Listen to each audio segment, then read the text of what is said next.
자, 안녕하세요. 북스형 카페 여러분. 자, 오늘은 좋은 시간에 이어가지고 그 이자성 발령 관련된 내용을 이제 볼게요. 이자성 발령 이전에 이제 명나라에서 이 농민 반란들이 일어났거든요.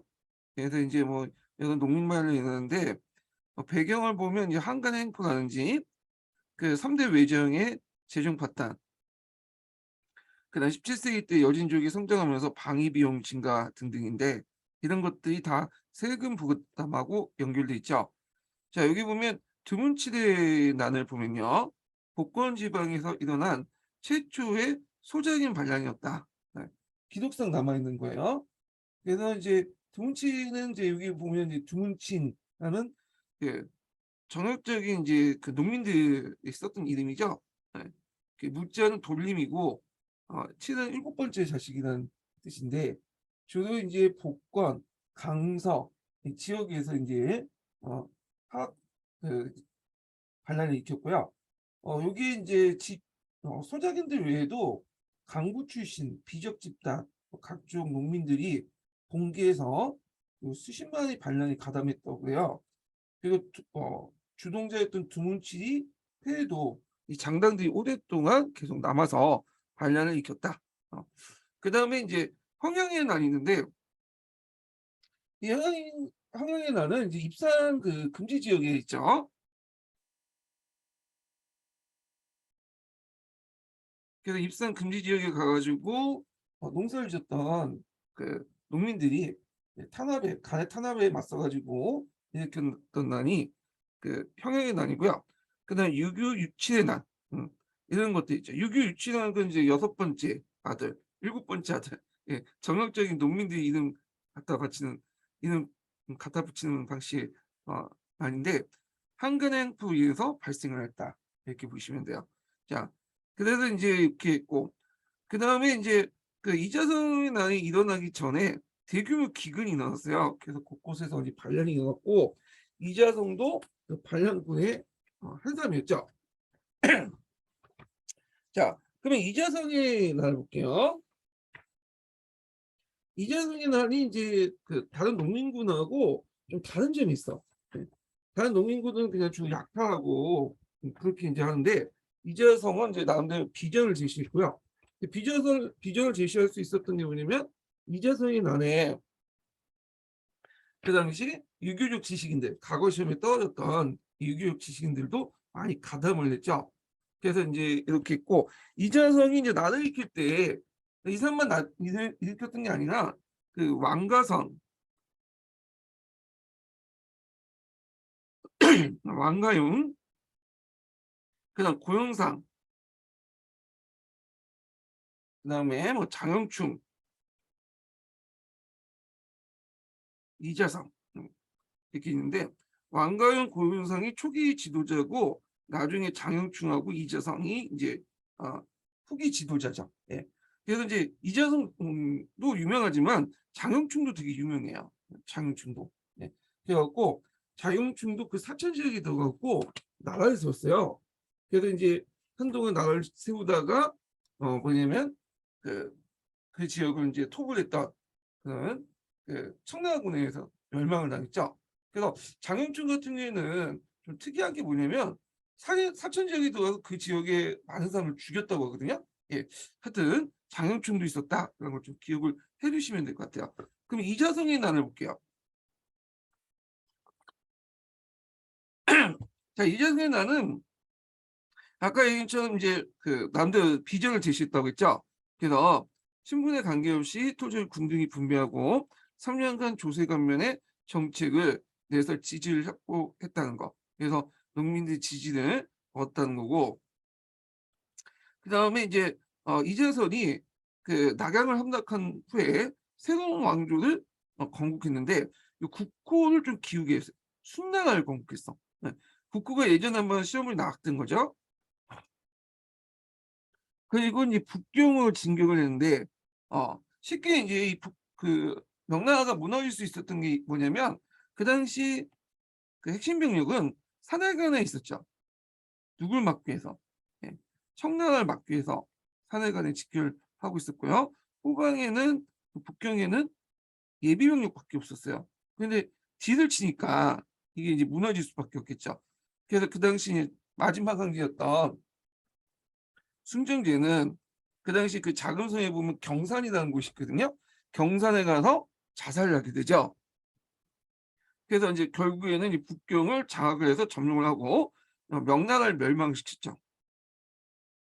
그래서 이 명나라를 멸망시켰던 왕조는 그 사경은 청이 아니에요. 그 뭐냐면 이자성이 멸망을 시킨 거죠. 자, 그러면 이제 이렇게 좀 볼게요. 이 명의 명망이라고 했는데 이건 좀 잘못된 것 같아. 이게 이제 어, 명의 멸망 이렇게 되겠죠. 그래서 여기는 청나라 군대 청의 입성 여기 낫겠죠. 자, 그러면 이제 여기 산해강을 지켰던 장군이 누구였냐면 오상계였어요. 그 오상계가 이제 누구 하나 선택을 해야겠죠. 이자성을 선택할지 그 앞에 있는 청나라를 선택할지 고민하다가 결국에는 오상계가 선택한 게 청이죠. 그래서 청이 뭐냐면 한테 그 산해관을 이제 지켰던 이제 앞에 있는 적이었던 예전에 적이었던 청한테 상해관의 문을 열어주고 그다음에 앞잡이를 되죠. 청의 앞잡이를 그 북경을 공격을 하게 돼요. 오상계가 뭐냐면 그 이자성 대신에 청을 선택했던 이유가 야사에 의하면 그 이자성이 오상계에 그 뭐냐 첩을 건졌다. 뭐 그것 때문에 그렇다는데 하여튼 이제 청나라는 이 오상계 같은 한족 부대를 이끌고 그 북경을 공격을 하게 돼요. 그때 이제 청을 지도했던 사람이 누구냐? 도루군이죠. 예. 요거 예전에 한번 시험 문제 나왔죠. 오래 나왔네요. 도루군. 도루군은 이제 그 당시 이제 3대 순치제였는데 순치제가 나이가 어릴 때 즉위를 했기 때문에 이 사람이 섭정을 하고 있었어요. 음. 그래서 이 사람이 이제 주도를 해서 결국에는 그 뭐냐면 이자성을 이제 장악했던 북경을 장악을 하고요. 그리고 이제 이때 패망의 주체가 이제 누군지를 모르겠는데 어 이건 이자성을 얘기해요. 이자성. 예. 자, 하여튼 도요군 군대에 쫓겨난 이제 이재성은 도망가다가 지주 군대의 공격을 받고 뭐냐 죽게 되죠.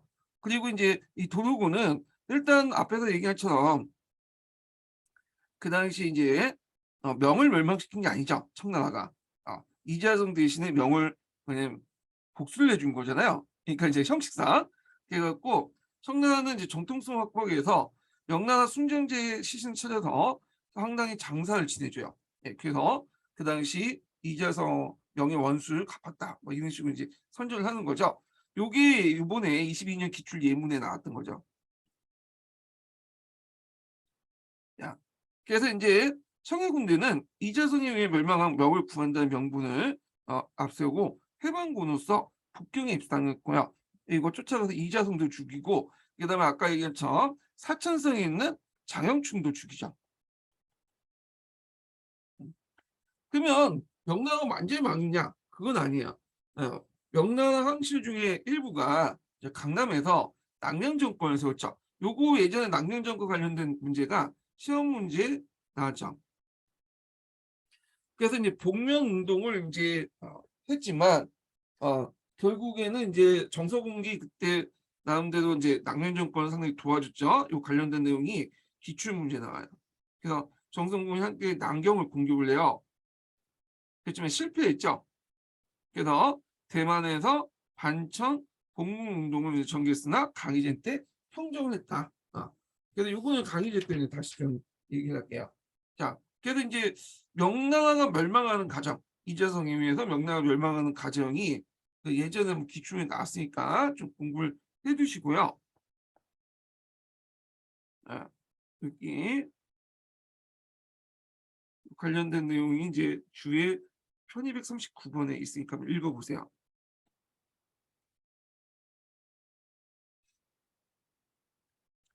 자, 그 다음에 명대 사회 경제를 볼게요. 자, 여기 보면 이제 먼저 볼 게 이갑제죠. 이갑제. 이갑제는 어떻게 운영이 됐냐 하면요. 요거 이제 제가 그 아틀란타 중국사에서 이제 그 가지고 왔는데 자, 이 갑이라는 것은 그 당시 주원장이 만들었던 조직이에요. 주원장이라는 사람은 농촌 출신이잖아요. 네, 농민 출신이죠.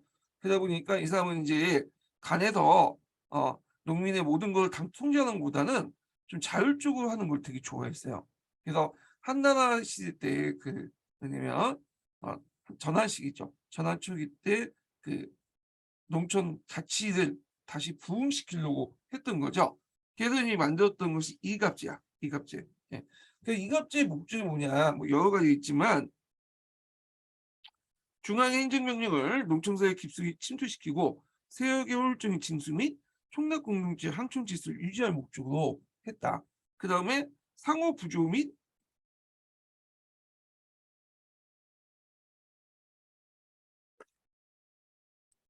예, 상호 부조 및 그다음에 상호 감시 목적으로 진행됐다.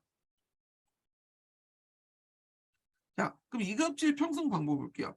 자, 이때 이갑질 평성 방법은 어쩌면 기준이지 이게 모든 지역에 똑같이 적용된 건 아니에요. 예, 각 지역마다 좀 다르긴 좀 하거든요. 그렇지만 이제 대충 이제 한번 보면요.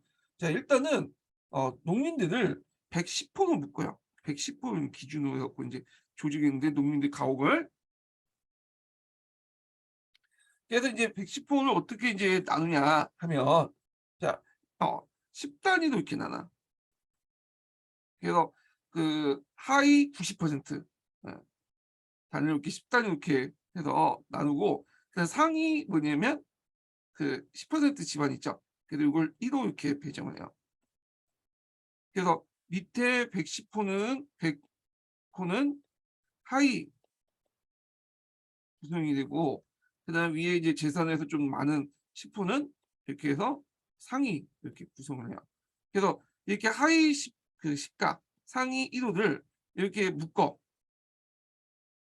그러면 110호를 이런 식으로 묶으면 몇 개 나오죠? 쭉 해서 10개가 나오죠.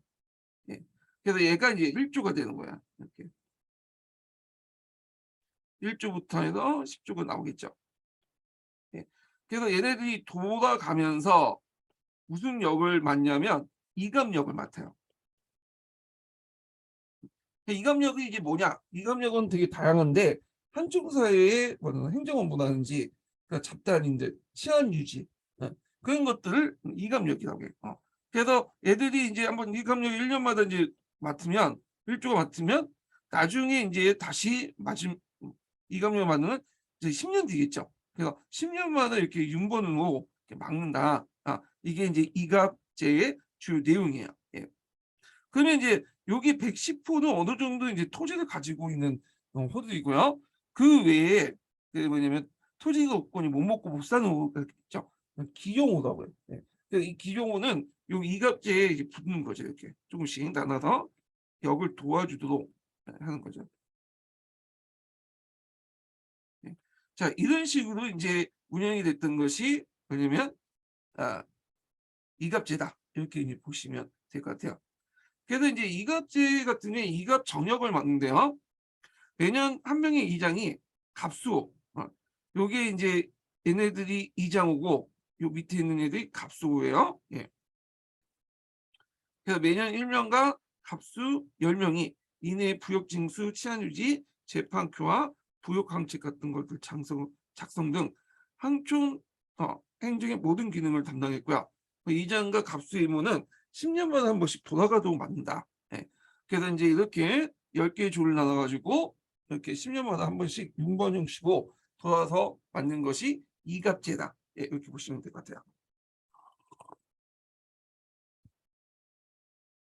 자, 그러면 이제 요거 이갑제에는 앞에서 얘기한 이장호와 갑수호만 있냐? 그건 또 아니야. 예. 그 안에는 이제 뭐냐 인호인과 여기 있죠. 양장도 있어요. 여기는 없지만 양장도 있어요. 여기 밑에 있네. 이게 좀 잘못된 것 같은데 인호인, 양장 이렇게 해야지 맞기죠. 그 인호인은 뭐냐? 강 뒤에 덕망인고 나이가 지극한 인호인을 두어서 이민의 재판, 교화, 향리 질서 유지 및 상호 구조를 지도하도록 했고요. 그 다음에 이제 하남 일부, 하남이라는 것은 이제 양쯔강 정도의 부근에 있는 땅들이죠. 여기에는 이제 양장과 당장을 뒀다라는 거죠. 자, 양장과 당장은 이제 뭐냐? 양장이라는 것은 몇십 개, 몇 개 이제 뭐냐면 일을 통솔하는 곳이야. 그 다음에 당장은 뭐냐면 수리시설 책임자죠.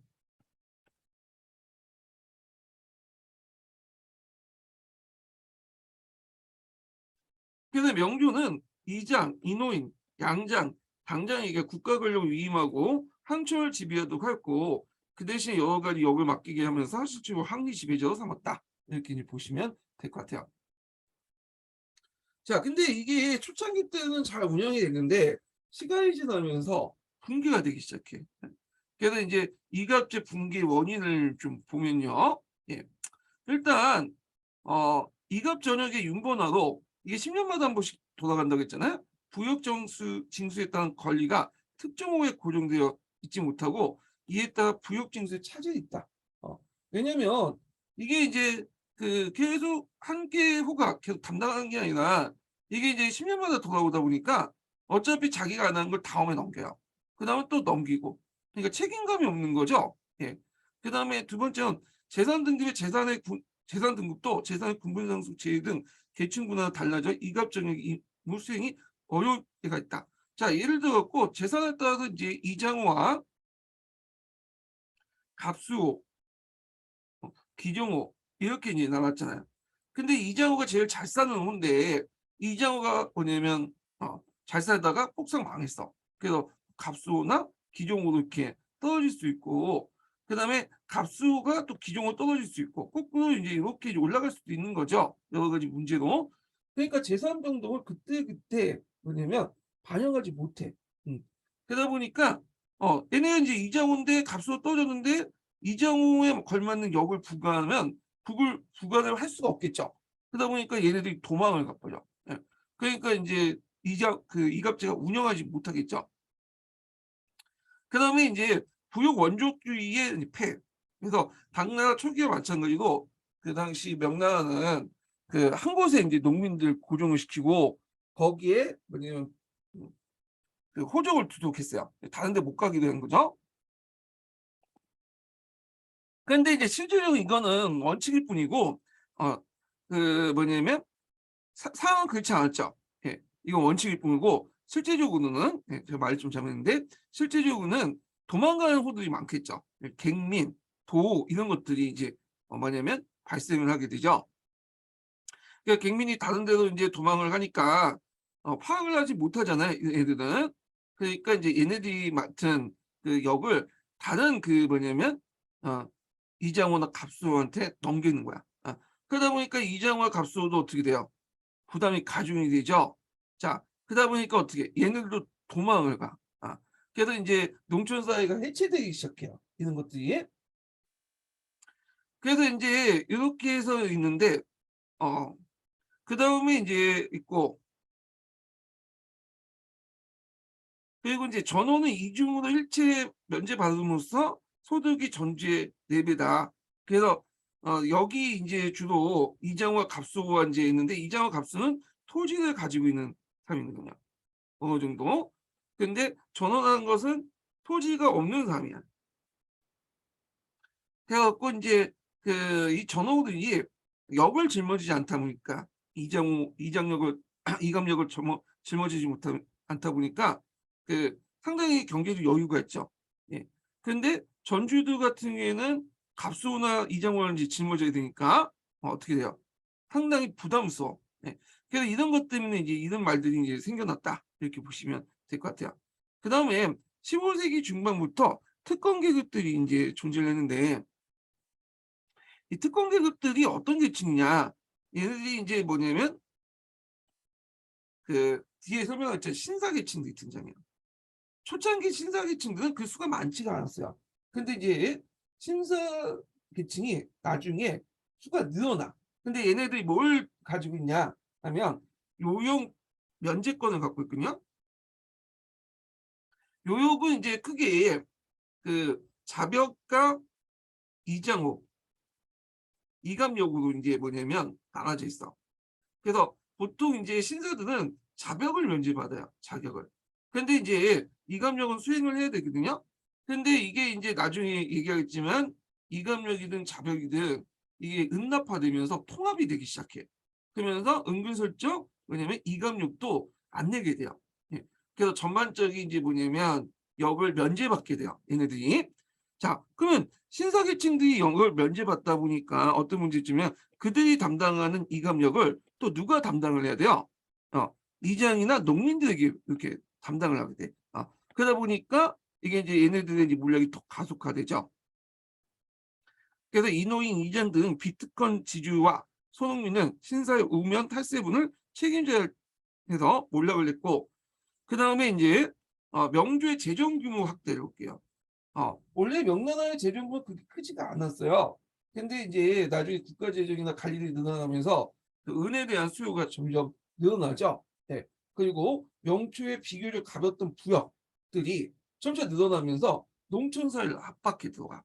결국에는 이것 때문에 이제 또 유민이 많이 생겼고, 자, 그다음에 중앙과 지방의 통제 약화돼 정부에서는 토지와 호구에 대한 정확한 파악이 어렵게 됐고요. 그 결과 호등에 따라 요역이 할당됐던 이갑제 질서의 요역 수치 제재는 그 모순이 드러나게 되었다. 이렇게 보죠. 그러면 이제 이갑제 대안이 이제 필요하겠죠. 그래서 정부에서 이갑제 대안으로 뭘 했냐? 자, 명중기 이후부터는 무수한 유민들이 발생하자 원족주의를 완화하고 부분적으로 부족지, 그러니까 거기에 이제 거주한 사람들 거주지에 호족에 이제 등록하는 그렇게 이제 하자. 그래서 채택했다. 즉 현재 거주하고 있는 곳에 호족을 편입하는 걸 허락을 했고요.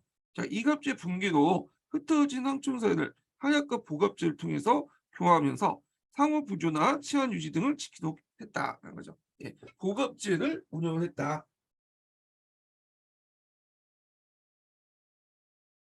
예, 보갑제라는 것은 뭐냐면 시가로 구주는 이제 기준을 하고 있죠.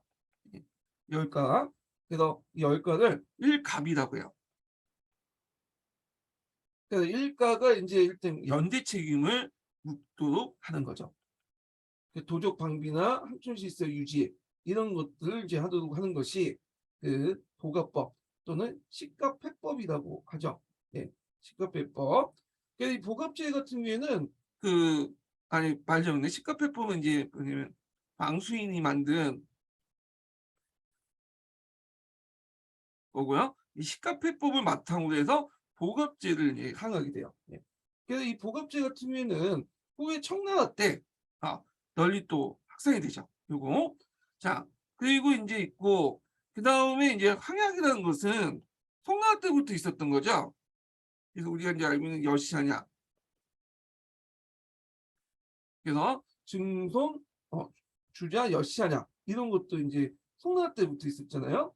그래서 이런 걸 통해서 항촌 사회를 통제하려고 했다. 네, 이렇게 보시면 될 것 같아요. 자, 그다음 일주편법 구역제도를 개편했죠. 그래서 이제 일주편법 뒤에 얘기하니까 좀 얘기를 할게요.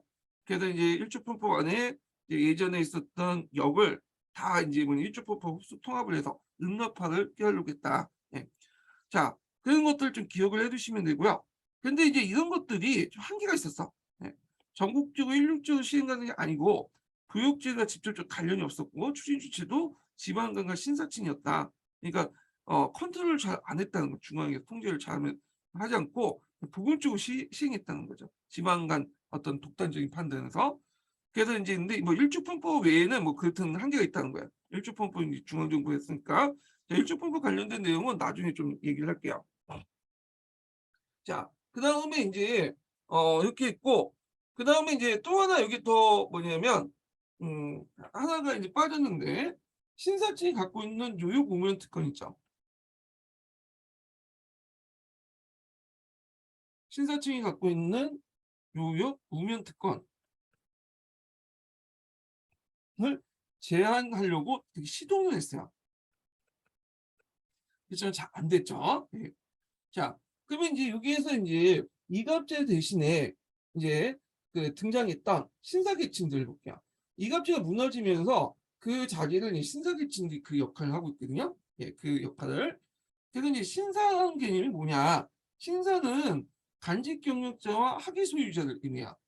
그래서 보통 이제 신이라는 개념 안에는 현직 관료들, 퇴직 관료들 이런 사람들 얘기하고요. 상하는 개념 안에는 학위 소유자니까 생원, 거인, 공생, 감생 이런 사람들 얘기죠. 보통 이들은 일단 생원, 거인, 공생, 감생이 되면 한번 딱 정해지면 그 직위가 학위를 받으면 이게 평생 동안 가요. 그래서 여러 가지 특권을 가지게 돼요.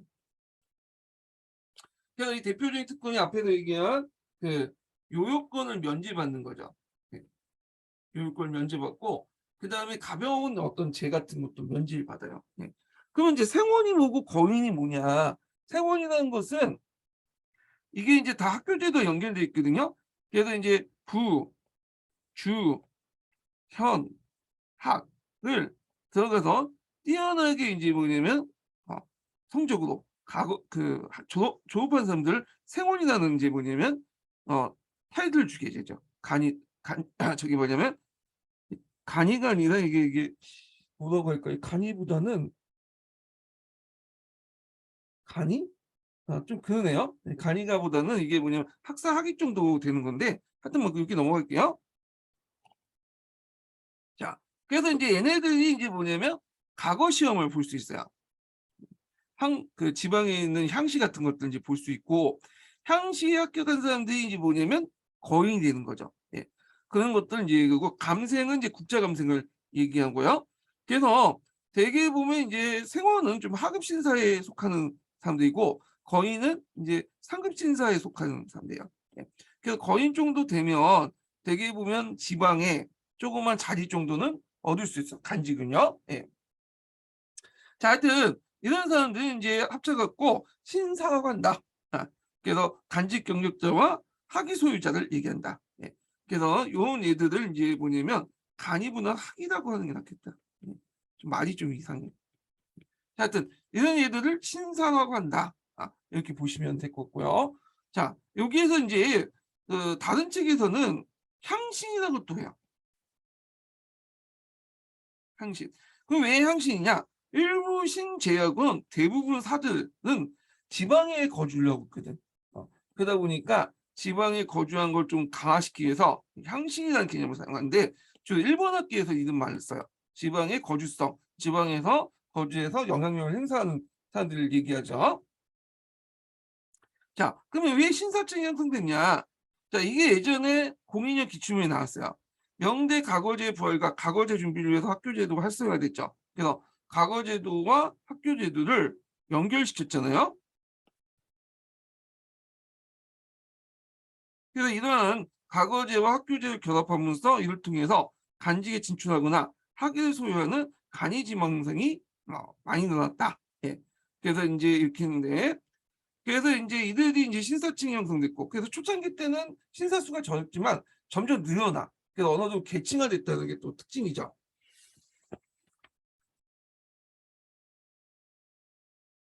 자, 그리고 학위 소유자는 명청부터 국가로부터 신분적 지위와 특권을 부여받고 있기 때문에 신사층이 하나의 계층이 인식되지 않고 있었다. 네. 명초는 그러니까 요거는 이제 뭐냐면 했지만 신사층이라는 하나의 계층이 인식되지 못했다. 그럼 왜 명초에서는 신사층이나 하나의 계층을 인식되지 못했는가? 그거는 이제 그 수가 그렇게 많지가 않았어요. 예. 그래서 이제 했는데 시대가 되면서 이 간직 수가 비해서 간이 지망자의 이제 수가 누적됐는데 그래서 생원, 공생, 강생, 거인들 영초와 달리 버스길이 나가지고 항초에 정착한 일이 늘어났고 수가 점점 늘어났죠. 그러면서 일종의 계층화되면서 이제 뭐냐면 신사라는 계층을 이제 인식하게 되죠.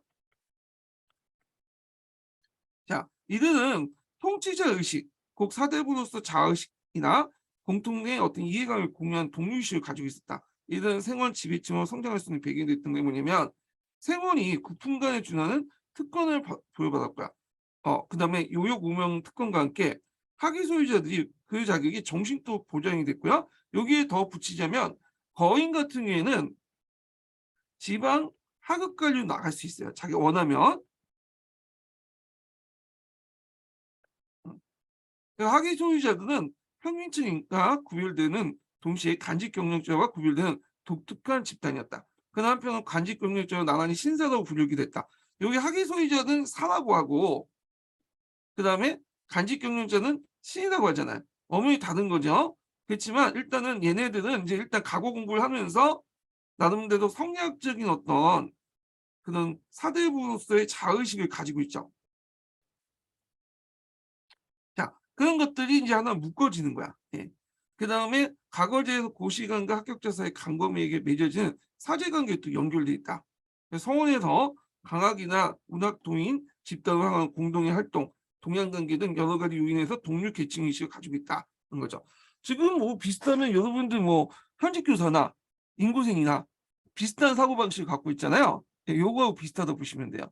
예. 자, 그래서 이제 명중기 이후에 이갑제 질서가 해체되어 가면서 학위 소유자들이 간직 경력자와 더불어 이갑자 했던 역할을 담당하고 향촌의 질서 유지를 지도적 역할을 하면서 이들을 하나의 계층을 인식하게 되었다. 이들은 이제 독립운동, 반환관운동, 그다음 복사운동을 통해 신사 등 지방의 범주를 넘어 중앙정치의 사대적 사명감을 갖고 참여한 것은 이들 스스로 하나의 사회계층으로서 자각을 갖고 있는 모습을 보여주고 있다. 이런 운동은 주로 이제 강남 지역에서 주로 많이 행했죠. 그러니까 강남 지방의 이제 이런 그 운동들이 그 당시 자기들의 어떤 선배, 그다음에 뭐 이렇게 뭐 스승, 제자 이런 관계를 통해서 중앙 정치에 영향력을 행사하죠.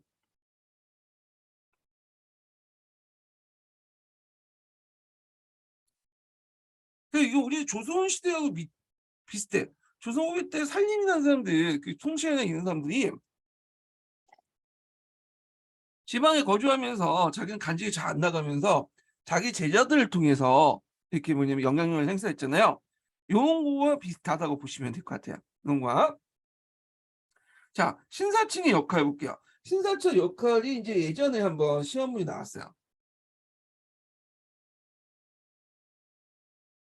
자, 그래서 이제 문화적 역할이 한번 시험문이 나왔거든요. 그래서 이제 근데 이거 내용이 좀 약간 그래가지고 요거는 어 요걸로 좀 대체할게요.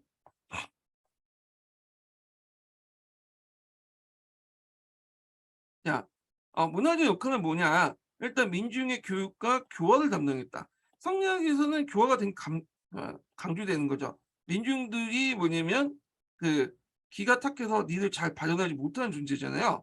그러니까 당연히 이제 사대부들은 가만히 있으면 안 되겠죠. 니들 교화시켜 줘야 돼.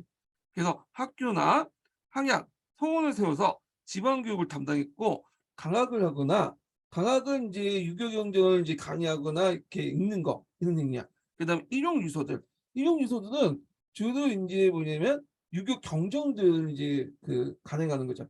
과거 합격자 그런 것들을 이제 또 답안지를 간행하거나 자 그리고 유교의 어떤 유교적 항촌 질서 유지했다. 그다음에 지방의 학론을 조성했죠. 지방 간 유임이나 방출, 그다음에 현의 규모 확대. 특히 명청 시대 때는 인구가 증가되면서 기존의 현이 점점 커지면서 이제 현을 더 만들자는 논의가 있었어요. 그래서 신사층들이 하위 관료층이 형성될 수 있었던 게 뭐냐면 중앙에서 과거 시험을 보는 인원은 한계가 있겠죠. 그러다 보니까 요 현이 늘어날 때보다 거기 파견된 지방 수용관들을 다 임명을 못해. 예. 그러다 보니까 이제 이 신사층들을 거기다 꼽는 거죠. 예. 요 학위 소유자들을 자 조세 감면 이런 것도 있고요. 그다음에 지방간과 이제 긴밀한 유대를 형성하면서 향촌사에 영향력을 행사하고 지방 사업을 추진했다. 주로 이제 지방 사업 중에 이제 하나가 이제 수리 시설 같은 것도 있죠. 그래서 이제 명나라 때는 강남의 수리 시설 개발들이 누가 이제 주도를 했냐면 요 신사계층들이 주도를 했어요. 그다음에 사회적 역할 같은 경우 보면 예전에 이갑제가 했던 역들 이걸 이제 신사층 주도로 이제 했다고 보시면 돼요. 뭐 조세징수, 질서 유지, 그래서 이제 뭐 항약이나 보갑제 등등을 통해서 이렇게 했고 치안 유지 뭐 이런 것도 이제 했죠. 예. 자, 그다음 경제적 역할 보면 이들은 이제 신사 계층에서도 우리 사대부와 달리 상당히 경제적인 어떤 이익을 챙겼거든요. 그래서 대토지를 집적하고 수의시설 장악하고 또 밀무역도 하고 또 시장 지배를 하게 돼요. 그래서 이 신사는 상인하고 또 연결돼 있어. 그래서 대단한 상인 가문들과 연결돼 있어요. 신사 계층들이. 예. 자, 그다음에 혼란기에는 정부에 대항한다. 그래서 명말 청초가 대표적인 거죠. 예. 그래서 청초 때는 이 강남 신사를 중심으로 해서 항청운동도 이제 펼쳤고요. 뒤에 좀 얘기할게요. 자, 그래서 이제 이런 이제 활동을 했다. 이렇게 이제 보시면 될 것 같아요. 자, 그럼 영대 국가 권력과 신사해 볼게요. 요거는 이게 좀 겹쳤네. 여기에 있는 내용이 신사층 역할이 여기에서 겹쳤거든요. 그래서 일단은 요거하고 제가 내용을 뒤에 중복된 걸 좀 정리를 할게요.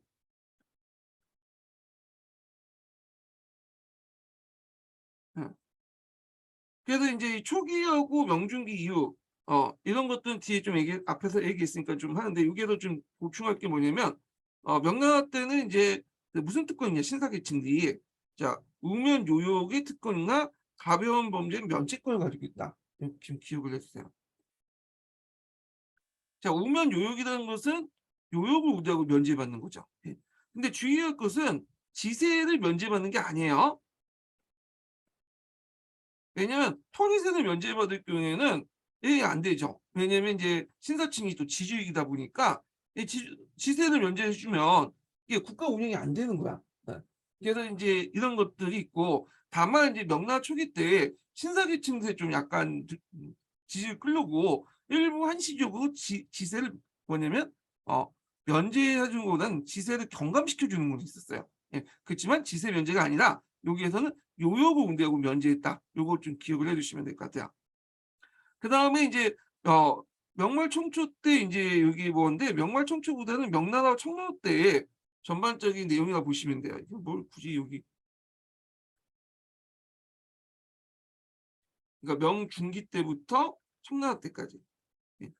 그래서 얘네들 역할은 문화적, 사회적, 경제적 그런 역할이죠. 예.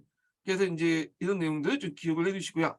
자, 신사의 영향을 통해서 이갑제 질서의 공백 부분을 보충하였던 국가와 항청사의 요청에 부응해 신사가 공적 역할을 한 것이다.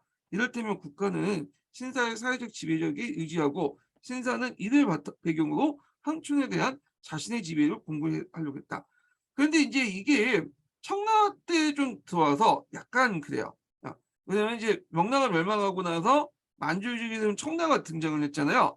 그래서 되게 인제 이때 강북과 강남이 좀 경우가 달랐어요. 강북은 의지할 데가 없죠. 예. 곳곳에 농민 반란들이 일어나고 그러다 보니까 그 강북 지역 같은 경우에는 저항은 했지만 그렇게 심하진 않았어요. 그렇게. 예. 결국에는 이제 타협을 했죠. 그래서 명나라, 청나라 정부하고 적극적으로 타협을 했어. 왜냐하면 자신의 어떤 재산과 사회적 지위를 유지하기 위해서는 국가 권력이 필요했거든요. 예. 물론 이제 안으로는 저 청나라가 만주족이니까 완전히 예전에 야만시하고 그랬지만 이건 속으로 생각하는 거고 자신의 어떤 경제적 사회적 지위는 위해서 타협을 했어. 근데 인제 뭐가 문제냐면 강남 지주들은 좀 달랐어요. 강남 지주는 일단은 그 당시 형식상이나마 낭명 정권이 있었죠, 강남에. 그래서 강남에 이제 낙년 정권에 의지를 하다 보니까 얘네를 정치적 지위를 삼다 보니까 저항이 좀 심했어요 여기는. 그러니까 결국에는 이들도 인제 뭐 탄압을 했지만 결국 강남 신사들도 강북 신사와 마찬가지로 청나라 정부가 이제 타협을 했죠. 예. 그랬지만 강북처럼 금방 타협은 하지 않고 나름대로 낙명 정권 안에서 저항을 좀 했다. 그런 의미가 있다는 거예요. 자, 그래서 인제 청나라가 이제 집권하고 나서 인제 국가를 통일하려면 국가를 중앙 집권을 가려면 요 강남 신사를 어떻게 하면 잘 통제하는 게 제일 중요한 부분이었어요. 그래서 이 강남 신사들을 적당히 부술리고 또 탄압하고 이렇게 인제 하게 되는데 요건 뒤에 좀 얘기할게요.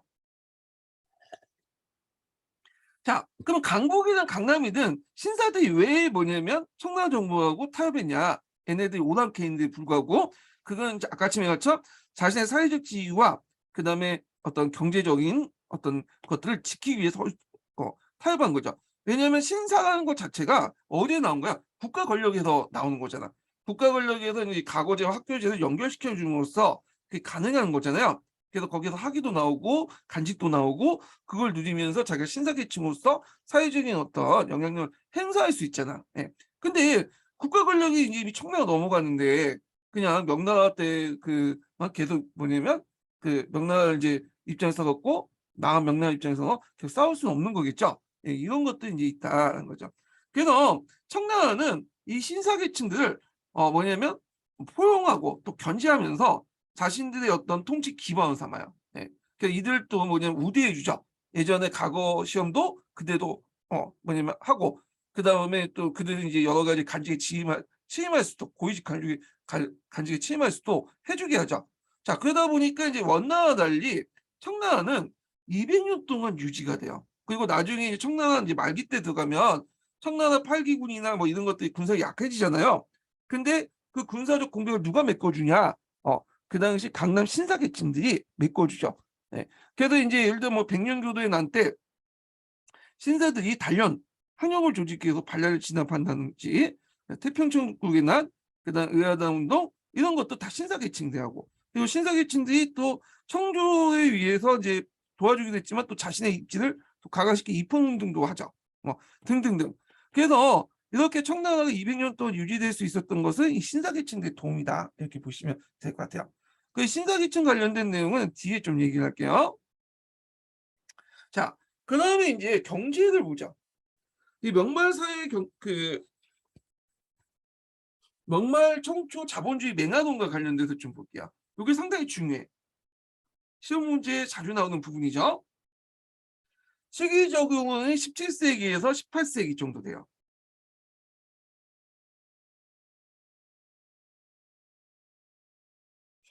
그러면 이게 왜 이제 자본주의 맹아론이라고 하는 것들이 왜 등장했냐?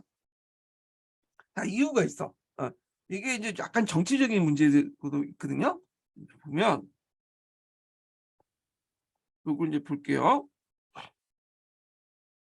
이 자본주의 맹아론은 예전에 03년 기출문이 나왔어요. 목적을 보면 식민지 사관에서 여기 보면 중국은 식민지 아니었는데 이렇게 보시면 되는데 이때 식민지 사관이라는 거는 서구 중심의 어떤 관점 이렇게 보시면 돼요. 자, 서구 중심 관점은 중국 사회 정체론이 극복하고 서구에서는 이제 여러분들 이제 알다시피 아시아적 정체론이라는 게 있죠. 그래서 고대에 있다가 중세는 건너뛰고 근대도 넘어갔다. 근대 누가 시켜주는 거야? 서양 세력들이 시켜주는 거죠. 개항을 통해서. 그래서 이런 것들은 이제 극복하고 우리가 이제 중세도 있고 근대도 우리가 나름대로 할 수 있었는데 너희들이 강제로 이제 해갖고 근대성에 뭐 왜곡이 생겼다. 뭐 이런 것들을 이제 강조하기 위해서 우리가 똑같아요. 중국의 역사 속에서도 세계사적 보편적 법칙이 있다. 그래서 아편 전쟁 이전에 중국사에서 주체적으로 자생적인 자본주의 싹이 이미 보였다. 그러니까 너네들이 개항을 강제로 안 시켜도 우리가 이런 것들을 자본주의의 어떤 발전 속도가 계속 내재적 발전에서 자본주의에 이룰 수 있었다. 그 맹아가 싹이 언제 보이냐? 17세기에서 18세기 때 명말 총조 때 보인다는 거죠. 이건 우리나라하고 좀 비슷하죠. 우리나라도 이런 싹이 언제 보인 거야? 조선 후기 때. 일본도 여기 되게 강조해. 일본도 에도 중후기 때. 그래서 얘 삼국이 이제 공통적으로 이제 보면 청나라나 조선이나 에도나 자본주의 맹아론의 관점에서 그 당시 사회경제적 발전상을 막 얘기를 하잖아요. 이런 맥락에서 보시면 될 것 같아요. 그러면 이게 등장할 배경이 뭐냐? 이게 1950년대부터 제기됐어요. 그래서 혁명을 통해 자본주의 사회를 거치고 사회주의, 공산주의 사회를 이행한다는 사실 바탕을 했는데 일단 중국 역사상 정체성을 극복하고 마르크스 역사의 보편성을 유지하면서 동시에 중국의 역동성을 부각시킨 거예요. 그러니까 이게 무슨 말이냐? 자, 마르크스에 의하면 중국에서 이제 그 마르크스는 일단 자본주의가 어느 정도 성숙한 다음에 뭘 넘어가죠? 사회주의 넘어가잖아. 근데 중국은 자본주의가 이루어지긴 했는데 우리가 생각한 서구 사회처럼 완전한 자본주의는 아니죠. 반자본주의죠. 예. 그 반자본주의 안에서 공산당이 뭐냐면 제국주의와 투쟁하는 과정에서 반제국주의, 반봉건주의 투쟁하는 과정에서 자본주의 안에서도 먼저 넘어갔다. 사회주의도 넘어갔다. 그래서 요걸 측면에서 이제 얘기한 거고, 그럼 자본주의가 언제 생겼냐? 당연히 나올 수밖에 없겠죠. 이거는 개항을 통해서 시킨 게 아니라 17, 18세기 때 이미 우리 내재적 발전론에서 자본주의 맹아가 보였다. 그러다 보니까 요 17, 18세기를 되게 뭐냐 강조를 하는 분이에요. 예. 그래서 이제 이렇게 17, 18세기 때 그다음에 사회경제적 변화사 이런 것들을 이제 강조하고 그다음에 이제 그 과정에서 홍콩 같은 것들 연구야. 요게 원래 청나라 소설이죠.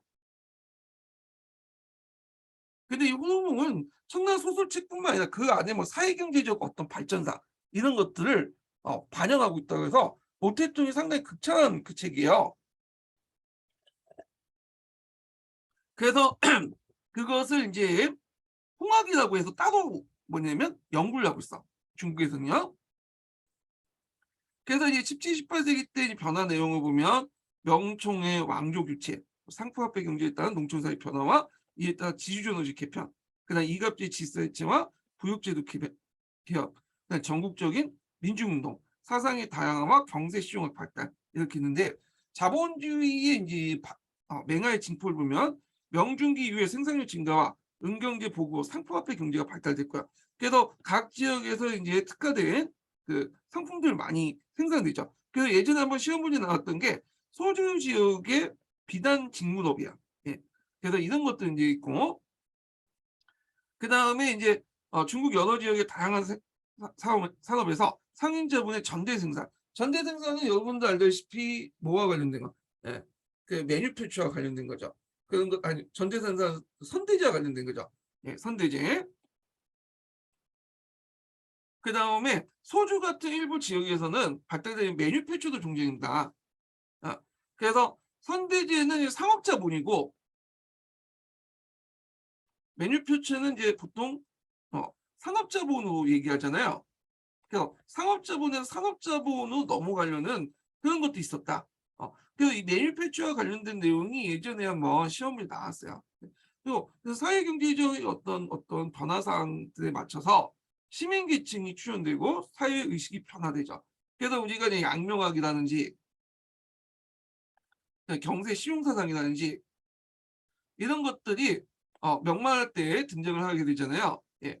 그런 것들 이제 보시면인데 그건 이제 앞에서 이제 자본주의 맹아론은 이제 중국 학계에서 이제 강조되는 거고 일본 학계에서는 자본주의 맹아론에 대해서 나름대로 의미는 두고 있지만 17, 18세기 때 나름대로 자본주의 맹아를 보고 있지만 여러 한계가 있었다 이렇게 이제 주장하고 있는데 뭐 이건 시험 문제 안 나올 것 같으니까 건너뛰고요.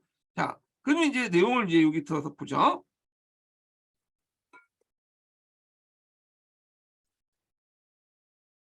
자, 16세기 후반에서 17세기 중기에는 이 명청의 왕조교체라는 정치적 번점뿐만 아니라 사회와 경제적 전반에 걸쳐 구조적인 변혁이 진행됐다.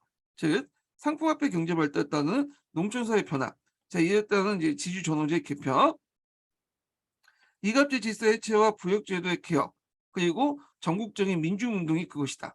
자 이러한 사회 경제적 변화와 함께 사상의 다양화, 경제 실용학의 발달 등이 지적되었다.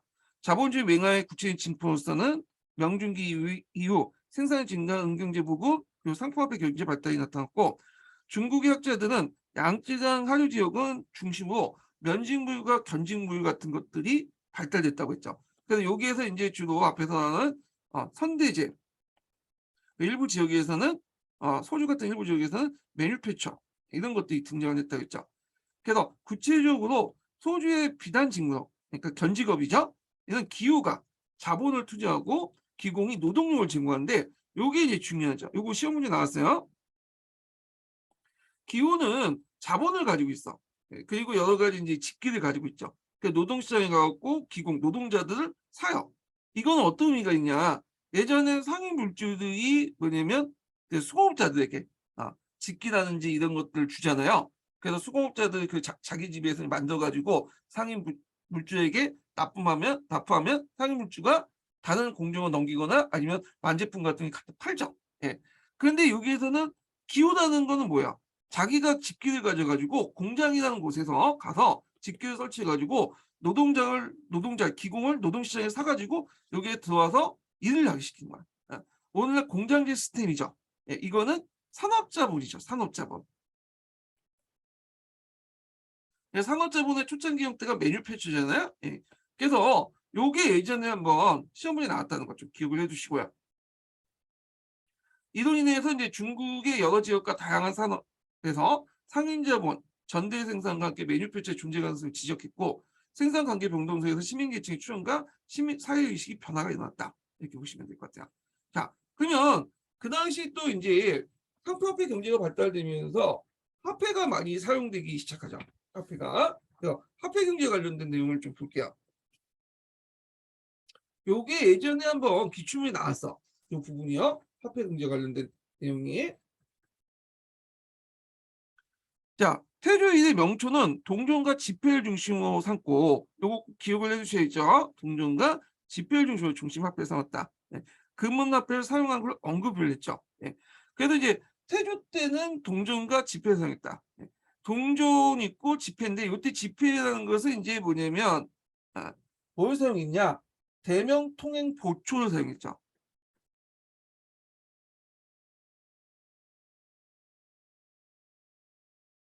그래서 대명 통행 보초를 사용했다. 요거 좀 기억을 해주세요. 그리고 근데 지폐가 널리 보급이 됐냐? 안 됐죠. 이 지폐 사용에 좀 한계가 있었어. 그 당시 이제 원나라 같은 경우에는 교초, 교초를 이제 사용할 수 있었던 배경을 보면 앞에서 이제 그 담보 가치로서 뭐가 있었죠? 그 당시 이제 사용하는 게 두 가지가 있었죠. 예, 은차. 아니, 두 가지가 있었는데 하나가 이제 영가라고 해서 염의 전매세를 이제 보충 낮게 하거나 그 다음에 이제 이렇게 있고 또 하나가 제가 까먹었는데 갑자기 또 생각이 안 나네 하다가 그러면요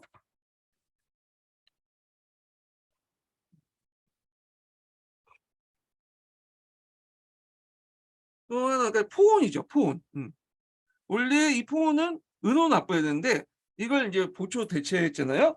그러다 보니까 나름대로 이제 교환 가치 이런 것들이 이제 형성이 돼가지고 가치가 유지됐는데 명나라 때는 이런 게 없었어. 그러다 보니까 이제 지폐는 그냥 종이 조각이 불과한 거죠. 그래서 이제 이걸 사용하지 않게 되죠. 지폐는요. 예. 그리고 이제 명나라 때 초창기 때는 전쟁이 끝난 직후기 때문에 이게 통화보다는 화폐보다는 문물을 더 선호했어요. 뭐 쌀이라든지 비단이라든지 이런 것들. 자, 그래서 이걸 화폐 대용으로 이제 사용하게 된 거야. 자, 그래서 이제 이런 내용도 좀 기억을 해두시면 될 것 같아요. 자, 그래서 이제 지폐인 대명보초 가격이 이제 하락하고 시간이 지나면서 이제 뭐냐면 또 상품화폐 경제가 발달되니까 뭔가 통화 수단이 필요하죠. 그래서 작은 것은 이제 뭐 동전으로 대체할 수 있다지만 이게 큰 물건들 물동량이 많은 경우에는 동전은 한계가 있잖아요. 그러다 보니까 은이 유통이 확대되기 시작해요. 이미 이제 은이라는 것은 이제 원나라 때부터 위구르 상인들이나 이런 사람들 서역 상인들이 많이 사용했던 거기 때문에 원나라에서도 많이 사용됐죠. 자, 그 다음에 생산량 향상과 더불어 미가가 하락됨으로써 무관의 봉급이 미국을 은을 지급할 걸 요청했고 그래서 이제 1436년 정부가 관료의 봉급 은으로 지급했는데 요게 예전에 시험문이 나왔죠. 요거 좀 약간 이제 부연 설명이 필요한데 자 일단은 그 당시에 이제 그 관리들은 공급을 이제 뭘로 받았냐 처음에 미국으로 받았어요. 근데 그 상품화폐 경제가 발달되니까 이제 쌀값이 떨어지죠. 그러니까 이제 자기가 좀 손해를 보죠. 거기다 또 이제 뭐냐면 어떤 문제냐면 이 미국을 어디에서 받았냐면 강남에서 받아. 네. 그러니까 강북에 있는 관리들이 강남에 가갖고 이제 뭐냐면 미국을 받아가 된단 말이에요. 너무 멀죠. 그러다 보니까 이제 누구한테 맡기냐면 맡기냐면 아니 그 대상인들이 이제 뛰어가지고 대상인들이 우리가 받아줄 테니까 대신에 뭐냐면 어 여러 가지 뭐냐면 물자 여러 가지 수수료를 달라. 그러니까 이제 관료들이 좋다 해갖고 강남의 물자를 대신 받아와가지고 이렇게 주는 대신에 뭐냐면 수수료를 떼가는 거야. 근데 너무 많이 떼가 운반비 같은 것들. 자, 그러니까 이제 얘네들 입장할 때는 손해 보잖아. 그래서 무관들이 차라리 그 바에는 은호 달라. 그러니까 정통 1년에서 정통제가 정부의 관료 봉급 은호 지급을 결정을 했어요. 영종 때 그런 거죠. 자, 그러니까 이제 무관들이 지급을 했으니까 당연히 문관들도 우리도 그렇게 해달라고 문관도 그렇게 지급을 했죠. 그러면 관리들의 봉급을 은으로 지급하다 보면 세금을 당연히 몰려 걷겠어. 은을 거둘 수밖에 없죠. 그래서 각종 지세나 부역이나 뭐 등등을 다 뭐냐면 은으로 걷기 시작해요. 예. 그래서 이 조치를 통해서 정부가 예전에 은을 뭐냐 유통을 금지시켰던 거를 공인해 줬다. 이렇게 보시면 돼요. 그다음에 이제 명견지법이 간행해서 사용을 바뀌면서 세를 또 은으로 납부하고 그다음에 또 여기엔 있고 이보다 앞서 1433년 정부는 쌀 1서당 은 이전 5%의 비율로 토지세를 은납하려 했죠. 예. 그래서 강남 지방에 실시를 했고 그리고 정부가 세량징수를 은으로 대납한 걸 인정함으로써 은납제가 국가 권리에 공인되었다. 그걸 시발점으로 해서 강남, 강북 그다음에 지세뿐만 아니라 요역도 은으로 걷죠. 은차라고 하죠, 이걸. 그래서 요역에 동원되지 않는 대신에 이걸 은으로 걷어.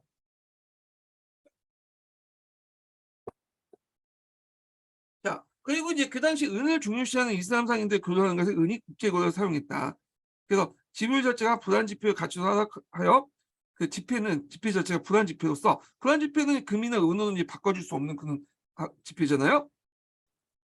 은에 대항하지 못했고 또 16세기 들어서 국내 은강 생산량이 이제 한계점이 이러니까 외부로 유입될 수밖에 없겠죠. 그래서 주로 이제 신대에 발견된 대량의 은이 유럽이 돼서 그러니까 신대의 발견을 통해서 막대한 은을 얻게 된 유럽이 그 당시 중국 상품을 매입하는 데 은을 진부해서 은에 유입되기 시작했고 또 일본에서 대량으로 또 은을 수입하면서 은 경제가 더 활성화했다. 그래서 그 당시 이제 자체 내부에서 은을 이제 조달하지 못하다 보니까 이걸 이제 일본이나 그 당시 스페인 이런 데서 이제 조달하게 되죠. 예. 이런 것들 좀 기억을 해두시고 동아시아 교과서 보시면 그 관련된 내용이 자세히 돼 있어요. 그래서 그 당시 이제 세계 은이 어디에 이제 집중하게 되냐? 중국에 들어오게 돼. 왜냐하면 중국에 가면 금과 은의 교환 비율이 상당히 은이 높은 가치로 교환을 할 수 있거든요. 그래서 보통 이제 예를 들어서 뭐 다른 나라 가면 금과 은의 교환 비율이 10대 1 정도 되면 중국은 3대 1이야. 그러니까 여기가 은의 가치가 높으니까 당연히 일본이든 그다음에 저 아메리칸 은이든 이런 것들 들어올 수밖에 없겠죠. 예. 그래서 이제 이 당시 스페인 같은 경우에는 요걸 통해서 이제 은을 이제 중국에 들어와서 중국의 물자를 뭐 구입하거나 등등 이런 이제 무역을 하게 되는데 자 그래서 이제 이게 책에 나와 있죠. 요 관련된 내용이 그 관련 무역이라고 이제 하는데 요거 한번 읽어보세요. 나중에 동아시아 교과서에서 찾아서. 일본 같은 경우에는 그 당시에 전국시대였죠. 그 전국시대 때 이제 뭐 무기나 이런 것들 구입을 하기 위해서 은을 많이 이제 캐가지고 강산을 개발해갖고 해치법 같은 걸 통해서 은을 대량으로 뭐냐면 중국에 수출했다. 근데 일본의 은 수출은 꼭 한계에 부닥쳐요. 예, 은을 너무 많이 강산을 개발하다 보니까 막 캐다 보니까 나중에 17세기 말에 들어가면 은 생산량이 더 이상 이제 없게 되죠. 예. 그래서 이제 한계에 부닥치는데 이건 일본 살 때 좀 더 얘기할게요. 자, 통화수단으로서 은의 지위가 확립되고 그 사이 보급되면서 중국의 은 생산량이 많지 않았다. 그러면 은을 일본, 필리핀, 멕시코 등에서 수입했다. 여기에서 이제 은 관련된 것들은 이제 멕시코에서 이제 캐서 이제 뭐 들어오는 그 과정은 예전에 기출문에 나왔어요. 예. 특히 이제 16세기 중엽부터 시작된 유럽 연원화 교육으로 막대한 양의 은이 중국에 유입되면서 은 경제 활성을 촉진시켰다는 거죠. 자, 이러한 은하의 전국적인 복음은 구역제도에도 변화를 일으키죠. 그래서 당말리에 양세법에 따라 하세와 추당으로 징수했던 그 쌀, 보리, 생사 등 환물세가 성등 연간부터 전부 은납으로 바뀌었고요. 예. 그래서 이게 약간 뭐 환물세가 좀 있죠. 양세법은 원래 은납하라는데 왜 갑자기 환물세가 나오냐 이렇게 있는데 그건 다 이유가 있어요. 이건 명나 초기 때 얘기예요. 명나 초기 때. 명나 초기 때는 전쟁이 막 끝난 직후기 때문에 그 당시에는 환물세 위주였거든요. 근데 이제 나중에 이제 명나 중기 이후부터는 이게 뭘로 바뀌었냐? 은납화로 바뀌었다. 이렇게 보시면 돼요. 자, 요육도 전부 지세와 같이 처음에 노동력을 제공한 원칙이었지만 요육은 두 가지가 있죠. 앞에서 얘기한 전 뭐가 있죠? 네. 이갑 전역, 이갑역과 자벽이 있다고 했잖아요. 근데 이갑역 자벽은 나중에 은납화돼. 이걸 은차라고 하죠. 돈으로 이제 대신 내게 하는데 이걸 은으로 납부하게 되죠. 그래서 이제 은의 보급으로 은납화가 시작됐다. 15세기 중엽 강남 지방을 중심으로 16세기 초에 사회적으로 정착되어 은납화된 역, 은차라고 했다. 자, 이러한 은경제 보급은 지배자의 은에 대한 욕구와 결합되어 장거정에서 은의 조세 징수하는 일조법이 시행됐으며 이는 바로 사회경제 변화의 세계상을 반영합니다. 그래서 이제 장거정의 이제 은납화 관련된 과정에서 여러 가지 세금들이 등장을 하고 없어지고 또 통합되고 그런 건데 이게 되게 복잡해요. 복잡해. 그래서 이거 예전에 제가 이제 정리를 다 하고 그랬거든요. 예, 요거는 제가 그 있는데 표도 제가 이제 보충제로 올려놓을게요. 표를 내가 만들어놨어요. 참조하시고 여기다 제가 첨부했는지 모르겠는데 예, 첨부를 안 한 것 같아요. 잠깐만요. 첨부를 안 했네.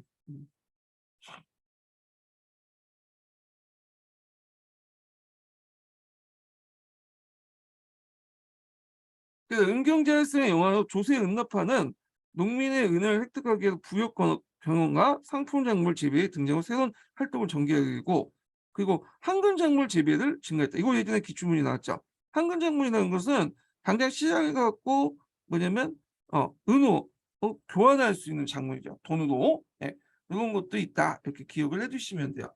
그래서 이제 요거 세제 변화 관련된 내용 중에 이제 여기 보면 그 일조폰법 관련된 내용을 예전에 얘기를 했죠. 예.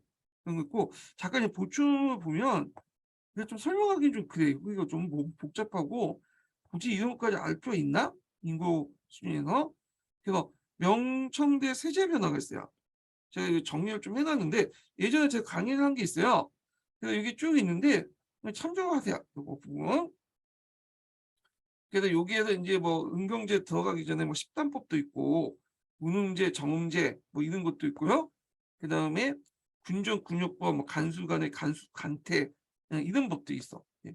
그래서 순장 풀리법 있는데 그래서 이런 것들이 쭉 있다 이렇게 보시면 돼요. 순장 판례법 같은 경우에는 나중에 설명할게요. 이거는 약간 이제 나와가지고 이제 좀 얘기한 건데 하여튼 이런 것도 있다는 거. 그래서 이거 참조를 해주시고 제가 이제 표를 가지고 이제 올려놓을 거예요. 그 표를 하나 올려놓거든요. 그래서 그 표 참조하시고 요거 같이 보시면 될 것 같아요.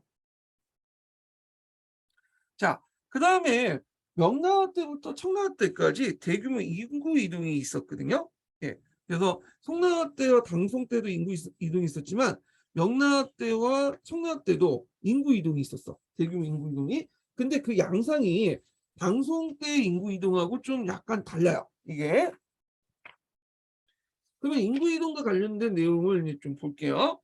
배경을 이제 보면 요거는 잠깐만요. 배경을 보면 자 명대 중기 이후부터 농촌에서의 부역제도 모순 아까 얘기했잖아 이갑제 모순 등이 나왔죠. 그다음 지지층에 의해서 토지의 편중 및 사회경제 문제점 이갑제 붕괴로 급격한 인구 이동 이런 것들 해갖고 이제 16세기 때 대규모 인구 이동이나 그러면 이제 인구 이동의 양상을 볼게요. 보통 명중기와 명마까지는 계속된 인구는 종래 북에서 남으로 이동. 그러니까 예전 당송시대 때 같은 경우에는 어디에서 어디로 이동했어요? 강북에서 강남으로 이동했잖아요. 특히 강남의 하류에서 하류지역으로 이동했죠. 예. 자, 그 성격과 달려왔다. 다양한 방향에서 이제 인구 이동의 유형이 생기는데 일단은 어떤 게 있냐? 합항에서 강항으로 이동했죠. 합항이라는 것은 어떤 거냐면 그 토지에 비해서 인구가 많은 지역이야. 예. 되게 이제 어떤 지역이 있어요? 토지에 비해 인구가 많은 지역은 주로 이제 뭐그 강남 선진 지역 같은 거 있죠. 예. 선진 지역. 그래서 이런 지역에서 뭐냐면 가낭으로. 가낭은 토지에 비해서 인구보다 토지가 많은 지역. 그러니까 개발 가능한 지역들 있죠. 낙후 지역. 이런 데도 이제 이동을 하고요. 그래서 예전에 강남 쪽으로 이동했던 그 강남 그 양쯔강 하류 지역과 이동했던 그와 좀 다른 모습을 띠고 있고요. 그 다음에 농촌의 금산 지역. 그러니까 정치적 통제력이 약한 지역이에요. 예. 대개 이제 이런 지역들은 어떤 지역들이냐면 성과 성 간의 경계 지역 같은 데 있어요. 예. 이 성과 성 간의 경계 지역 같은 경우에는 주로 왜 이렇게 뭐냐면 정치 권력이 약하냐면 보통 성하고 성 간의 어떤 그 뭐냐면 경계 지역은 되게 산맥이나 강이나 험난한 밀림이나 뭐 이렇게 이제 돼 있어. 그러니까 이런 천연 지역 때문에 되게 관리들이 접근하기 힘들거든요. 그래서 요런 지역에 인제 들어가게 돼. 그래서 거기에서 인제 뭐냐면 세금도 안 내고 이렇게 지내는 거죠. 그리고 인제 농촌에서의 도시 수공업 지역 이런 데에서 인제 뭐냐면 농촌에서 도시 수공업 지역으로 나타났다. 예. 자, 그래서 인제 이런 인구 유형을 보이고 있다라는 거죠. 자, 그래서 이 기간 동안 인구가 인제 가장 많이 대규모 집중된 지역, 그러니까 이제 명나라때죠. 섬서 남부, 사천 동북부, 그다음에 하남 서부부, 호강 선원부로 이어진 사성 접계 지역, 사성 교계 지역이죠. 앞에서 성과 성과의 어떤 교계 지역에서 많이 있고요. 자, 그래서 인제 어떤 문제점이 드느냐. 어 새로운 인구들이 많이 들어오니까 그 인구가 많이 유입된 지역에서 유입민들하고 갱민이라고 하죠. 새로 유입된 지역 그 갱민 간에 다툼이 일어나. 음. 결국에는 인제 갱민들은 파악이 안 되니까 국가에서는 이제 세금을 그 당시 그 지역의 토착증에게 주고 부과되니까 점점 이제 갱민하고 어떤 토착 그 간의 어떤 그 뭐랄까 경제 격차가 벌어질 수밖에 없잖아요. 그러다 보니까 항상 이 경계 지역 안에서는 사회 갈등이 많아요. 사회 갈등이 이제 폭발돼서 반란도 많죠. 그래서 개코라고 하죠. 외부에 유입된 개코와 그다음에 토착인 간에 반란들이 되게 갈등들이 많았고 이런 갈등이 반란으로 연결되는 경우가 되게 많았다. 이렇게 보시면 될 것 같아요. 그래서 이제 여기 잠깐 이제 지도를 좀 볼게요. 요거는 이제 뭘 보냐면 그 당시에 이제 그 여기 절강이라든지 뭐 강소라든지 남지계죠. 요 지역은 되게 어떤 지역이냐? 예전에 곡창지대였죠.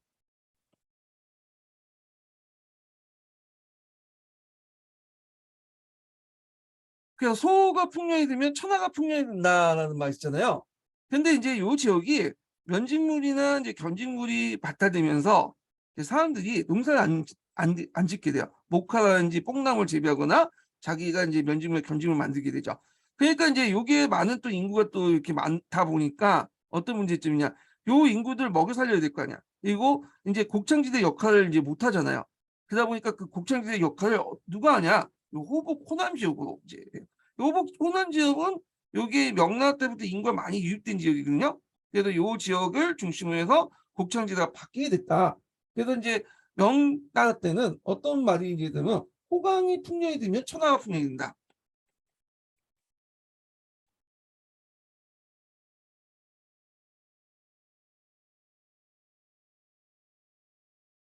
자, 이런 말이 인제 있었죠. 호강. 그럼 호강은 뭐냐? 호강은 여기 지도에 여기에요. 어 여기는 호남과 호북성을 합쳐서 호강이라고 했어요. 여기 호남과 호북성. 예. 그래서 인제 요 지역이 인제 곡창지대로 됐고요. 청나라 때는 더 양쯔강 상류로 올라가죠. 여기 상류에 사천이 있죠. 사천 지역은 예전에 인구가 그렇게 많지 않은데 명말 청초로 넘어가면서 인구가 많이 유입됐어요, 요 지역도. 그래서 요때 이제 청나라 때 곡창지대는 사천 지역이 돼요. 사천. 그래서 인제 송 때 송나라 때는 여기가 곡창지대고 그다음에 명나라 때는 이 호강 지역, 양쯔강 중류가 곡창지대고 그다음에 청나라 때는 사천이 이렇게 그 곡창지대죠. 이런 식으로 이제 곡창지대가 바뀌었다. 자, 그건 또 인구 유입과 또 관련돼 있다는 걸 좀 기억을 해 두시고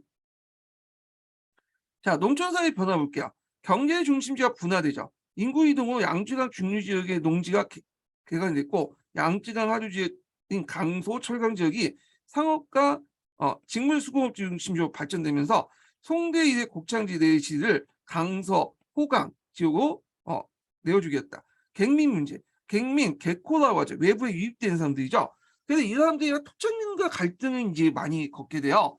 이게 우리나라와 단순히 생각하면 돼. 우리나라는 땅이 영토가 적고 인구도 그렇게 많지가 않잖아. 우리가 경상도, 전라도 뭐 갈등이 있다고 해도 실질적으로 이제 뭐냐면 문화라든지 언어라든지 이런 것들이 많이 공유가 되잖아요.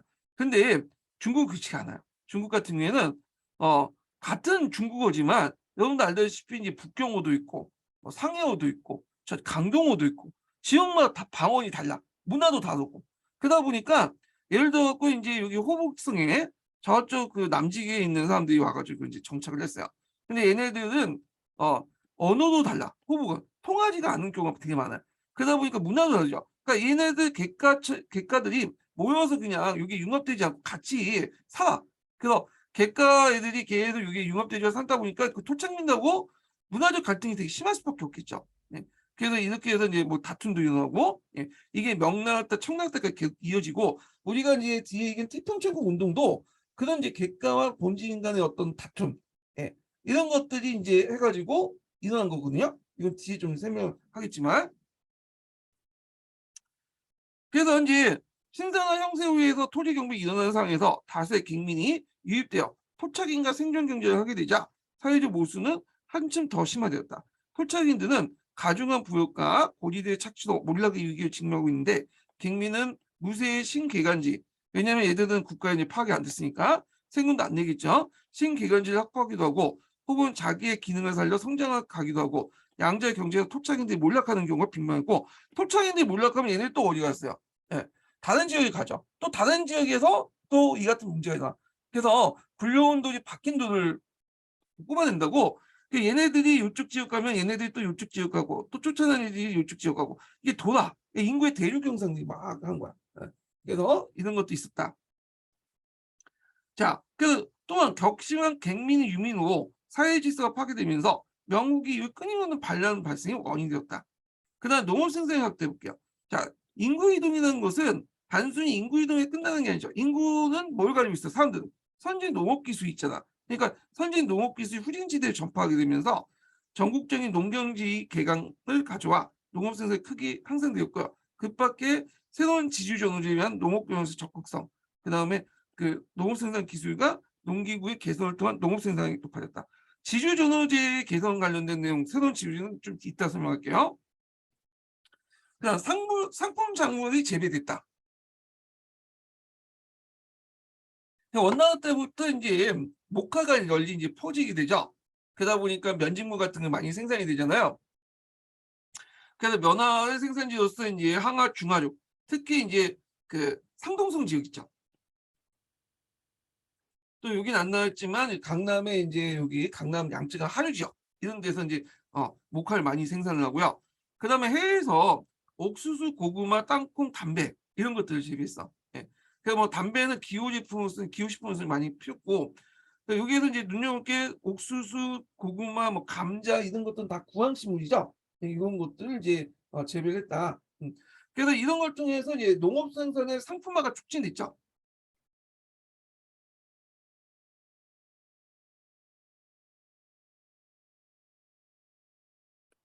그래서 이제 황금작물을 재배를 해서 그런 것들과 연결돼서 이제 보시면 될 것 같아요. 자, 그다음에 명대 면직무가 견직무의 발달과 농촌사의 변화를 볼게요. 이걸 이제 가지고 있는 중국학자는 이제 자본주의 맹아돈을 가지고 이제 설명하거든요. 맹아돈의 어떤 징표로서 상당히 여기를 이제 강조하는데, 일단 면직업은 뭐죠? 면직업은 이 목화 송을 이용해 갖고 실제하는 거죠. 원나라 때부터 널리 확산돼 갖고 예전에는 삼백을 주로 입었어. 근데 원나라 이후부터는 주로 이제 이런 면직업을 이제 평민들이 많이 입죠. 예. 그래서 이제 있고, 우리나라 비슷해요. 견직업 같은 경우에는 이제 비단이죠. 뽕나무를 키워서 이제 누에를 통해서 씨를 뽑아내서 견사를 통해서 비단을 만드는 거잖아요. 자, 이런 것들이 양쯔강 중심으로, 하류 중심으로 발달됐죠. 그래서 농촌사의 변화를 보면요. 자, 명말 농촌사에서 농업생산의 갈목한 발전에도 불구하고 화폐 경제는 농촌에 침투하기 시작했고, 이갑제 그 해지에, 그다음에 영세농의 어떤 지주의 수탈로 농가 경제 위기 상황이 높이게 됐다. 그래서 이제 농가에서 이제 더 이상 이제 그 농업 생산 가지고 이제 물 가지고는 어 먹고 살기 힘드니까 또 세금도 합해내 의논해야 되잖아. 그러다 보니까 이제 뭐냐면 농가의 부업으로서 면지국과 견지국 같은 게 등장을 했고요. 그래서 이것이 농촌 가게의 위기를 극복하는 방법이었고, 그다음에 농촌 수공으로서 면지국과 경지국도 있지만 또 한편 도시에서 전문적으로 또 면지국과 경지국 같은 것들이 만들어지기 시작해요. 예. 그게 이제 뭐냐면 장반응 제도가 폐지됐다는 거, 장반응이 아니라 저기 간형수공 제도가 이제 폐지됐는데 요걸 좀 설명을 하면 여기는 잠깐만 여기 없기 때문에 좀 설명할게요. 이 농촌사회 변화에다가 또 하나가 이제 간형수공 세태를 볼게요.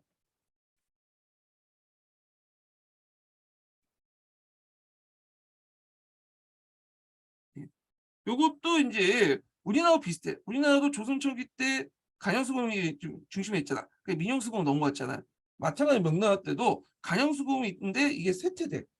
결국에는 이제 뭐냐면 원래 이제 그 수공업자든 장정에 이제 뭐냐면 등록이 돼갖고 강용수공업 동원이 됐거든요. 우리하고 비슷해요. 우리도 공장이 만들어지고 거기에 공인들이 등록돼서 3번제로 이렇게 동원이 됐잖아요. 이거 비슷한 건데 이게 이제 유지가 안 되는 거야. 명나라 중기 때부터.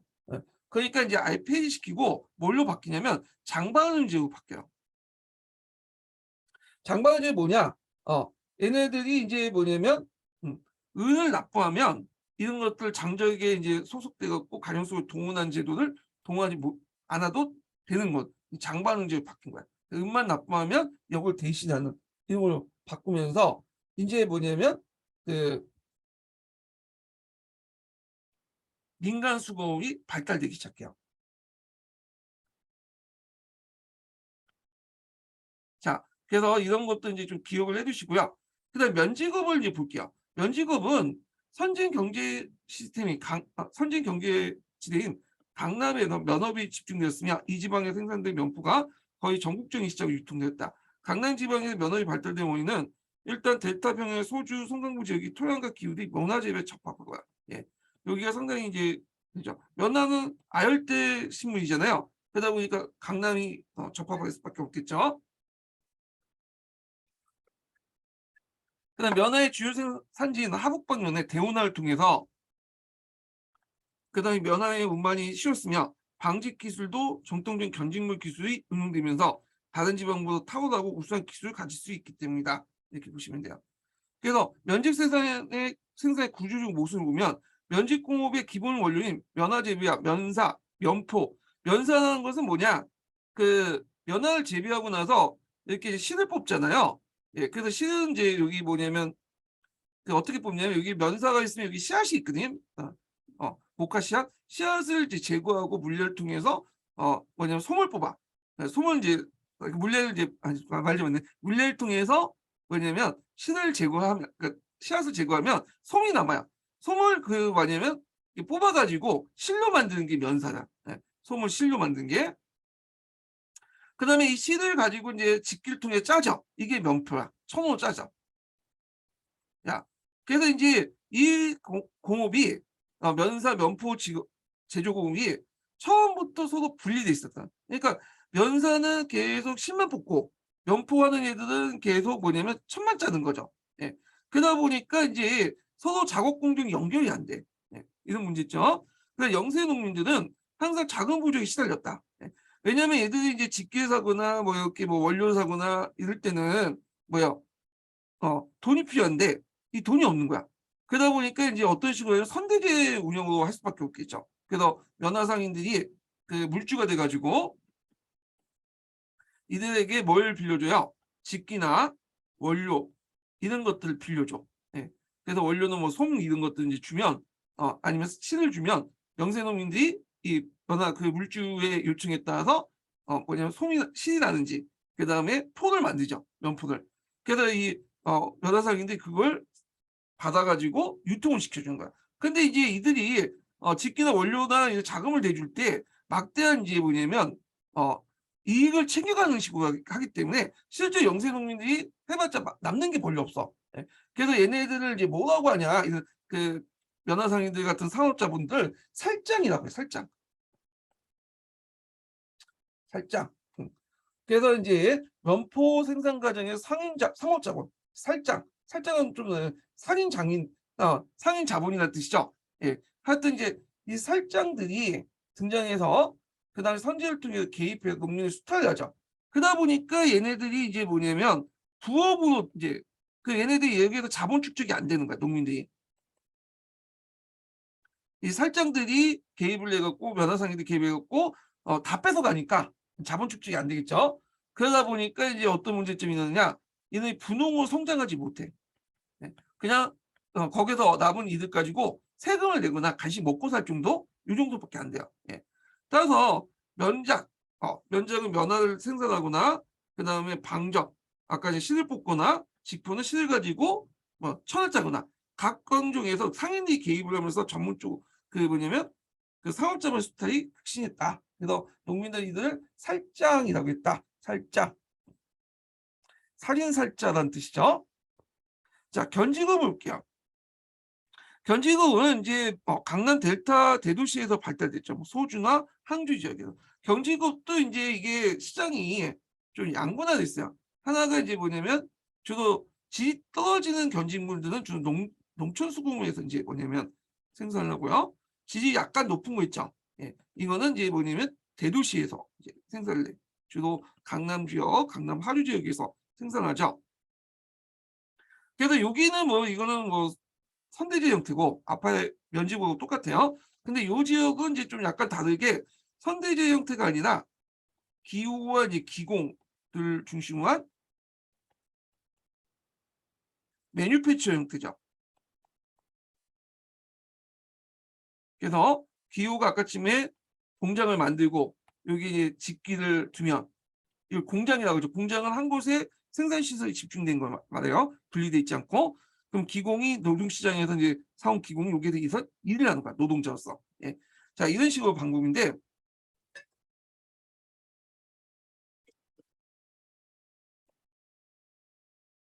자, 민간 기후는 이제 간용이나 상류층 상대로 고급 견직뿐만 아니라 일반 평민들의 값싼 비단을 대량으로 생산되고, 예.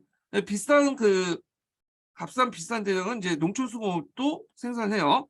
국내 시장은 물론 동남아시아, 유럽 등지에 무역품을 수출했고 그 대가로 대량의 은이 이제 중국에 수입됐다는 거. 견지국도 명확과 마찬가지로 상인과 지주의 각가지 수탈 대상이었다.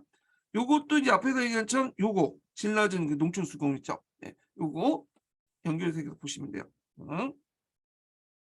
그래서 이제 보통 이제 시험은 요게 나오죠. 요거보다는 요게 나. 메뉴 표치를 강조하기 위해서. 네. 요게 이제 좀 성진적인 거들. 자, 그다음 차, 염, 사탕수수 볼게요. 이게 상품 작물들이 재배를 이제 들어가는데 관련된 거죠. 농가의 가계 보충을 위해서 수입으로서 사천, 호강, 절강, 복권각지에 차, 염, 사탕수수 같은 상품 작물이 재배됐다. 예. 이런 것들 좀 기억을 해두시고 이 염이 뭘 의미하는지 모르겠어요. 소금이 상품 작물인가? 잘 모르겠는데 상품 작물이 여기에는 이제 그 사탕수수 물감을 의미하는 물감 염료를 얘기하는 거죠. 그러니까 난 갑자기 염이 나오기에 이게 뭔가 생각했어. 염료야 염료. 색상을 내야 되잖아요. 여러 가지 물감 직물업이나 뭐 이런 것들 색감을 낼 때 염료가 필요하거든. 이 염료를 얘기하는 거야 지금. 예. 그래서 차 같은 경우에는 이제 많이 하죠. 중국인들이 잘 마시는 거니까 있고 그다음에 물감, 염료 같은 것도 생각하고 그다음에 사탕수수 들어와서 이제 여기에서 뭐 설탕도 뽑고 그러죠. 그래서 이런 지역에 이제서 상품 작물이 지배했다 이렇게 보시면 돼요. 자, 그리고 이제 여기는 안 나왔지만 도자기는 안 나왔나? 네, 도자기 안 나왔네. 도자기도 또 유명해요. 도자기.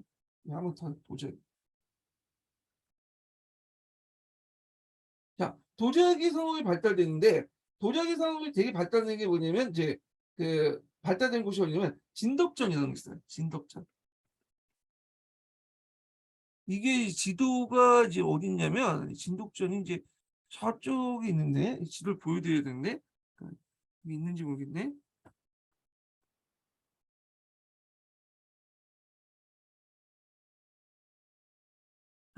진덕전이 위치가 여기 있나? 진덕전 이쪽 부분에 있거든요.